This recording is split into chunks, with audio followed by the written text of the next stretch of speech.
It's important for juniors to start to look around at different types of colleges and universities.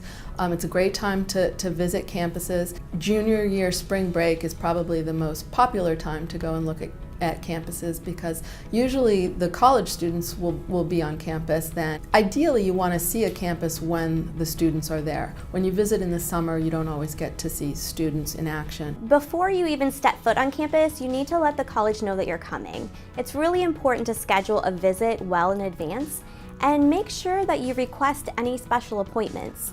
A lot of times things like an art studio or music recital halls may or may not be a part of the traditional college tour.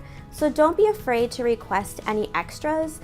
You can also meet with any faculty members or even have lunch on campus. Definitely start with schools that are close to home. They may not be schools that are ultimately places where you'll apply, but just spending a little time on a variety of campuses will give you a sense of what your options might be, what a big school feels like, what a small school feels like, and the fact that they're close to home means that visiting is relatively easy. So just go in with an open mind, start there, and then that will inform the places you choose to visit later, where you might be investing a little more time and money in planning the trips. If you can start with places close to home, you'll have a better sense of where you might visit and how to plan for that later in the process. Mostly use that opportunity to talk to people who are at the institution and to ask them what drew them to the institution, perhaps what they wish they'd known before they chose to go there, and if there was anything that surprised them once they arrived on campus.